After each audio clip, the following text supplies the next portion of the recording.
everyone. Going up to the front end now, you can again get those really nice premium door panels, nice leather all over them, really nice stitching, Mazda's newest switchgear and stuff. I really like this kind of thick trim piece right here. I think Mazda kind of designed this after like a samurai sword, and it blends really well into the dash. I believe there's one option you can get with like an illuminated side sill plate that this one doesn't have. Otherwise, you can see down here, really nice amount of space for the pedal area. You do have a kind of a BMW style floor mounted pedal as well. Really cool and very like connected feel you have with that pedal. Mazda did some nice work on that. We don't have all weather mats in this one, but I believe those are an option. Nice CX-90 badge on there.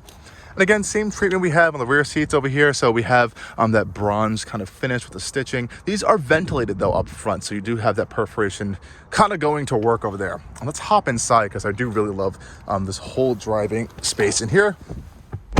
Again, really nice solid thunk from this chassis and door panels. And here we are in the cabin of the new CX-90. And this is an all new interior from Mazda. And if you haven't seen my video on the inline 6.1, you can see the really nice high-end material interior you can get. This one's very nice, but that one goes even a step further. This one we have nice leather on the dash with some stitching. Stitching really nice carries through on the door panels as well. Really nice center console here. The stitching, it's just a really nice vehicle. You can see the width of this platform just looking in the center console. And just, I can almost place like two hands across. It's really that wide. And that's kind of where all that space is coming from in here. Again, here you can see this little blending into the air vents right here. Again, that really nice bronze accent is on this, carried over to the air vent, which is a really nice touch. And everything in here, I'm going to go on about this throughout the entire video, feels so well built and so kind of premium and put together. I really do like what Mazda is doing right now, and it's kind of really showing their capabilities here. They're a small company in this CX-90 platform. They're a small company doing a lot of stuff, and they really try to do it their own unique way, and I think it really does pay off a lot at the end of the day. And let's turn this thing on. So here's your stop start button right here.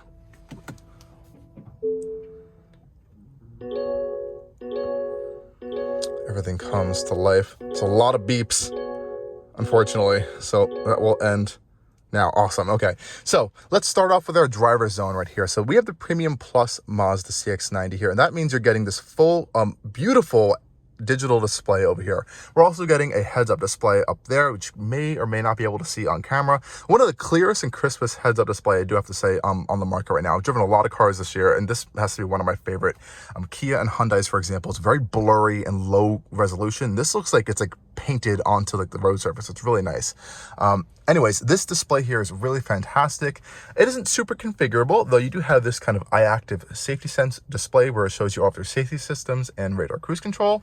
And then you can look at regular gauge style display right there, where you kind of get this little information with the traditional 3 diodes right here, which is really nice. We'll get into that more in the driving experience later. Then comes this all-new steering wheel. This is specific now to the CX-90. We'll probably see it on some other new Mazdas on this platform as well. It's really thick kind of style down here, though it kind of thins out with some nice grips around it. Fully leather wrapped. Mazda has some of my favorite steering wheels on the market right now, and this just kind of continues that. These buttons we're very familiar with, though. Again, that also carries over to these stalks. We do have paddle shifters on this one to control your 8-speed multi-clutch gearbox. And on your left-hand side, you have your controls for your memory seats, as well as your trunk release, fuel door opener. You can turn on and off all of your safety systems with one button, which is really nice. And that's some pretty basic button stuff right there. Nothing too crazy. We do have power folding mirrors as well. Hopefully we have that, because this one is coming in around like $58,000. Now let's go over to the center console here. Really nice trim going on here. It's very, very BMW-esque, if I do have to say. That goes for a lot of things in this car, but this is like very BMW-esque looking. Again, super solid. There is like no flex, no rattles, no creaks in this entire interior. It feels really nice, and you really feel like very confident in this thing. I do like how this whole side piece is completely super soft, padded, and stitched. So when I have my knee resting, it's not hitting some hard plastic or metal or something. I really do like that.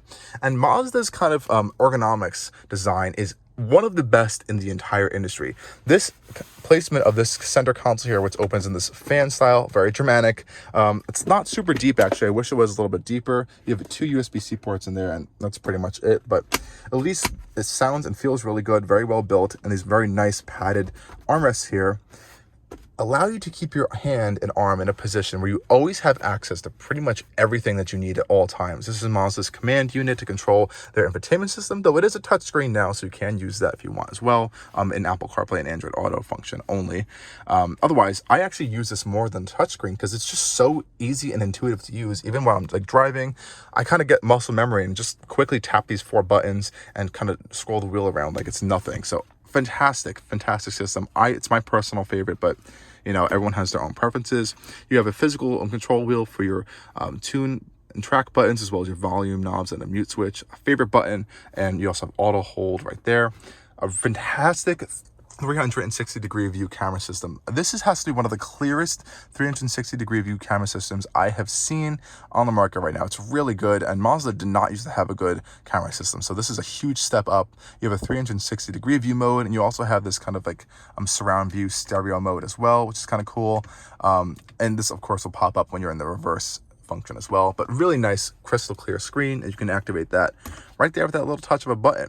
You do have some off-road assist functions right there, and here we'll have our MI drive. So this is our drive mode controller, and you'll see on the center console here that it'll change. We have EV mode, we have an off-road mode, and then we have normal and sport. And check out the animations when you go into the different modes. Really cool stuff. The car kind of drives in, and the gauges will kind of like flip over to the modes in this like really cool pulsing pattern. And I think it looks even cooler in this display, especially at night. The colors are so rich and bright. It almost feels like an organic LED, an OLED panel, but it's not. But it's just the contrast is so strong of this. It looks really, really high-end and premium. Otherwise, over here, we have 2 cup holders, not the biggest cup holders on the planet. They could be a little bit bigger. We do have a wireless charger and a 12-volt socket here. This wireless charger, I'm not a fan of them in general. Thankfully, we do have wireless CarPlay and Android Auto, but it's too narrow. I think it needs to be a little bit bigger because my phone, I have an iPhone 12 Pro, and it barely fits in here, and I've had some issues connecting it actually. So I think Mazda needs to make this space a little bit deeper, and I think that shouldn't be too hard of a thing to do. And I almost forgot to mention we have our button to kind of charge the battery pack with the engine if you want to. You can also kind of like charge it up to a certain point and change that target. Really interesting new shifter from Mazda. It almost has like this floating design, and it's really cool, well sculpted, wrapped in leather. Feels very solid and premium looking. One weird thing though I do have to say is that I have had some issues sometimes putting into park, because you think when you just go up you're in park, but you're in reverse, so you have to remember to flip it back over to park. It doesn't automatically do it in like a BMW, for example. So they may need to work on that if there's some issues in the future. Otherwise, it's fine. You can see down here, Mazda was smart and separated their climate controls into this wonderful little panel over here. So you have all of your climate controls, from your air-conditioned seats to heated seats to your heated steering wheel, and you have these nice kind of piano key style buttons to change your temperature. This whole panel will turn on when you turn it on and off as well. And the air vents themselves are very well and sleekly integrated into the dash to kind of blend into this dash, as well as into the side air vents as well. It really accentuates that width of this interior. And of course, how could we forget this absolutely massive display? Now, apparently there's a smaller one on the lower trims of this car, which I actually haven't seen in person yet, so I do have to kind of find that. But here we have it right now in the full spec, and this is really big, gorgeous display. And this information button right here, you can see a lot of new EV information because we have the plug-in hybrid. So we have a drive efficiency monitor, so you can kind of see where all the power is going to. And with your regenerative braking, you can see your EV distance driven as well as your regenerative braking driven, which is kind of cool. And this resets every driving cycle. Going back, you have a whole bunch of other information, as well as a lot of detailed information on the high voltage battery, which is really cool. I think Mazda really took their time to think about what those EV nerds are going to want to see on their vehicle in terms of data and stuff. So it's cool that they had that there. You also have a plethora of EV settings, from charging schedules to limit for the AC charging. Mazda recommends 80% actually for that. A lot of manufacturers do. You can change your regen, braking level, all that fun stuff in there. So there's a lot of controls and things you can play around with. You can even control your heads-up display in here. And there are a lot of stuff in here, and it's definitely kind of built up a lot more over time. I remember on early Mazdas, even last year, there wasn't this much configuration in here. You do have Mazda's built-in navigation system, though. Honestly, I would just use Apple CarPlay or Android Auto, as it is wireless and it works super, super nice. And if you don't want to look at this display, you just press home and it kind of turns off into this very calm little clock screen area, and it quickly comes back to life, which is really nice. Just like that. Very, very quick. There's no lag in here whatsoever, and I will just kind of stitch in a video of me using Apple CarPlay and stuff, because I'm using my phone to film right now. Otherwise in here, really, like I said, really high quality materials. We have a frameless rear mirror. It doesn't have that kind of like new camera thing, which I'm completely fine with. I'm not a big fan of it. Garage home link is built into here. And I almost forgot to mention this absolutely massive panoramic roof right here. There is just a little bit of a bar here for some structural support and rigidity. I don't really think it eats up into like the light coming in here whatsoever, and it is polarized, I believe, and tinted, so it kind of will prevent some UV rays coming in there, which is nice. And in here is all LED lighting. The whole interior is completely LED lit, and there's this kind of like this Volvo-esque soft LED interior ambient lighting in here. And what I do love is every single button in this interior lights up. Like everything lights up at night, and I think that really looks nice versus just like having buttons that are blank and stuff, and that kind of makes up for not having any ambient lighting, like colored ambient lighting whatsoever. But that's Mazda's philosophy, and I'm not gonna mess with their thoughts there. Hazard switch as well, you can see that pop on. Nice big front and center on the dash. But honestly, I really have zero complaints on this interior, like whatsoever. It's fantastic. A lot of adjustment for your driving position. You have lots of adjustment for your steering wheel as well. So there's a lot of nice stuff going on in here, and it's just scratching the surface of the things that I like about this car. Hopping into the rear end now, we can take a good look at this massive rear door, and it opens pretty wide, almost at a complete 90-degree angle. So you have a really good entry and exit point for the rear of this vehicle. Just check that out, and look how easy it is to get in there. This is going to make loading in kids super, super easy. And you can see that the door panels go all the way down, so this means that if mud and ruts and stuff kind of gets on the exterior, it's not going to get on your pants when you kind of get out of the vehicle, and you may rub it on the side. Really like that, Mazda. Nice consideration there. On this door panel, really nice stuff, really nice blend of materials, very impressive quality and material usage and blend of stuff. All this doesn't feel thin or hard or cheap, which is nice. Lots of space for cups over here.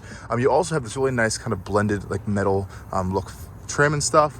We do have peasant blockers, or these kind of sunshades back here, manual in operation, which is pretty normal. And then you can see the space to get inside. So let's hop inside, check out these captain's chairs.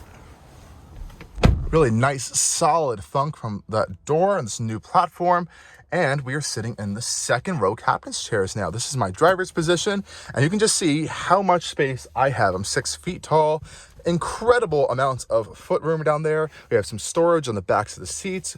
The whole seat is covered in leather, even on the back, which is really nice. And the seats themselves back here, you can see, are perforated. They are heated, not cooled in this particular one. I believe you can get cooled ones in the top trim of the 6-cylinder one. We do have these adjustable armrests over here that can go up and down if you want them to, which is nice. As well as on the side, you can kind of get another better look at the seat. So we have this kind of bronze style trim going on the centerpiece, as well as the entire stitching of this interior. This is the black interior option, of course. There aren't that many options, unfortunately, for the plug-in hybrid. The 6-cylinder does get more options. This center console is a little bit limited. We do have some air vents, 2 USB-C ports, heated seat controls, and a full kind of panel for your own climate system back here. Though I will note that there is a really big hump in this center console here, and this is due to the rear-wheel drive architecture. So that transmission and the electric motor, everything is coming straight back, as well as that battery pack's under here, I think might honestly be right back here, as well as your drive line to go to the rear wheels. So that's going to take up a little bit of space. So that is one thing to consider if you want a little bit more kind of entry and exit across. There's a little bit of a hump to go over. Otherwise, I don't think it's that bad of an issue. And you do have these cool cup holder right here that kind of pop out from this side, which is really interesting. I haven't really seen that before. Hopefully that doesn't break over time, but really cool stuff. One complaint about these seats, though, they could use a little bit more thigh support. Other than that, they're very comfortable, and they do have some adjustment. You can move them front and back manually down here.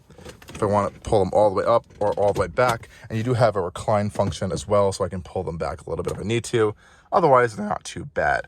Let's go hop in that rear end, and I'm going to open the door for this so I can show you how you'll get in and out if you're kind of loading people in there. So really easy. A lot of cars make it easy now to get into a third row. You just pull this tab up, seat will push forward, and that's pretty much it. You do have some kind of rubberized mats down here to step onto when you get in. Is there a grab handle? There is. There's a grab handle along this entire panel right here, which is really nice. That makes it really easy to get in and out of here. Getting inside. Okay, we're in. Pulling this seat down. Let's pull it back. And yeah, oh wow. So as you can see, this seat is not anywhere near as far back as it can go. But as you can see right now, I can fit as it is in this place. Now, I think this is what it looks like when it goes completely far back. So let's see if we can fit behind this. Oh, okay. So it's tight. Maybe for an Uber ride, I wouldn't sit here, put an adult in this kind of position for that long. But you have so much space in that second row, that person can easily move up, actually. So that's pretty cool. Back here, you get cup holders, 2 cup holders on both sides, and a USB-C port on both sides as well. And you get an air vent, which is a little odd placement down here, but at least you have one so you're not completely cramped. And nice big quarter window so you don't feel kind of trapped back here whatsoever. Honestly, it's not that bad. I don't understand how on earth you would fit 3 people back here. Maybe if there were kids, I would definitely say you could fit them. But 3 adults, that might be a little bit tough. Otherwise, it's a pretty decent rear seat. But the Honda Pilot and the Kia Telluride have a massive third row that this one cannot match. So if you do want to prioritize third row space, I would go for those. But I think this car is honestly in a whole other segment. It's kind of like in this premium blended segment versus those, which are a little bit more mainstream vehicles. Nonetheless, though, that is the rear end of the CX-90. Getting into the rear end, of course, as all new cars, there's lots of different options to get into it. You can press from the key fob as well. So, of course, we have a full power operated rear trunk. See how that opens up. One of the quicker opening rear power trunks, actually, which is a nice touch. And you can see right now that the third row is up. And this is the space you're going to get back here with the third row up. It's honestly pretty decent, not that bad. Under here, you don't really have more storage. Instead, you do have your plug that Mazda will provide for you. You can plug into your household outlet right there. So that's if you want to charge the battery overnight. And you do have some pieces for, I think, a tire replacement kit. There's no spare in this car, as it just simply will not fit, unfortunately. So you're gonna have a fix-a-flat kit. You can have 2, actually. We have an AC outlet right here. We also have an AC household outlet on this side as well as a regular kind of 12-volt switch. So that's really nice. You can activate that with that button right there. And this is what it looks like, of course, with this third row up. We'll check out the space in there later, though. If you want to put it down, really easy with these little pull tabs. I think you just pull these down and you can pop the seat down. It's not powered, which is okay, but it is a pretty simple operation. It's a pretty standard one for this segment in general. And now you can see all that space that kind of opens up when you put those seats down. I really like this big, really tall and wide opening for the rear of the CX-90. And of course, that's really thankful to this weird humpback shape that some people don't like, but it is giving you more space. Back here, lots of room. You can see that these seats will fold down as well. Now, these are the captain's chairs. You can get a bench in the lower trim, so that means, I believe, up to 8 passengers, which is crazy. But this one is only gonna be a 7-passenger configuration. Again, pulling up these seats is pretty simple. Just pulling this pull tab right back up and they should lock into place. Same thing goes for this other side as well. Really easy. And you do have headrests back here that can come up and fold down. So yeah, this is a 3-seater back here in the third row. That's a really nice amount of space. And of course, power closing trunk as well. Super easy and effortless operation there.